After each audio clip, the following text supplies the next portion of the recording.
நம்ம ஆர்எஸ் துரை செந்தில்குமார்ங்கிற டேரக்டரால் வெளிவந்த படம் தான் கருடன். இந்த படத்தில் ஆசிரியர் அண்ணா, சசிகுமார் அண்ணா மற்றும் பலர்லாம் நடிச்சிருக்காங்க. இந்த படத்துக்கு நீங்கள் டிக்கெட்டு காசு எவ்வளோ கொடுத்தாலும் அது ஒர்த்துன்னு தான் நான் சொல்லுவேன்.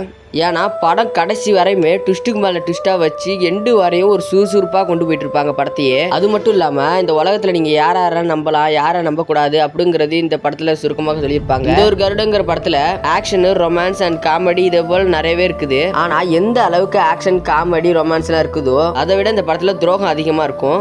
இந்த ஒரு படத்தில் மண், பெண், பொன் அப்படிங்கிற 3 டைட்டிலை வச்சு தான் இந்த மூவி ஃபுல்லாகவே ஓட்டியிருப்பாங்க. இது போக யாரெல்லாம் இந்த மூவியில் துரோகம் பண்ணி சாவாங்க அப்படிங்கிற கதையை சுருக்கமாக சொன்ன கதை தான் கருடன். இந்த ஒரு மூவியை நீங்கள் எத்தனை வாட்டி பார்த்தாலும் சலிக்காது. அண்ட் அது மட்டும் இல்லாமல் நீங்கள் தன்னையே அறியாமல் அழுவ ஆரம்பிப்பீங்க. அது மட்டும் இல்லாமல் இந்த படம் கடைசியில் ட்விஸ்ட்டுக்கு மேலே ட்விஸ்ட்டாக வச்சு எண்டு வரைக்கும் சுறுசுறுப்பாகவே கொண்டு போயிருப்பாங்க. சசிகுமார் அண்ணனை கொண்டவங்களை நம்ம பரோட்டா சூரி அண்ணன் பழி வாங்கினாரா இல்லையா?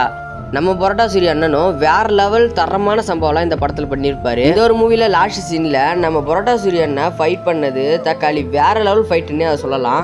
இது வரைக்கும் காமெடியாக நடித்த பரோட்டா சூரி அண்ணா அதுக்கு மேலே தரமான சம்பவமாக பண்ணியிருப்பார் லாஸ்ட் சீனில். நம்ம அண்ணனும் நான் காமெடியெல்லாம் இல்லை, நானும் ஹீரோ தாண்டா அப்படிங்கிற ஒரு தரமான சம்பவத்தோட சண்டையை முடித்த கதை தான் கருடன்.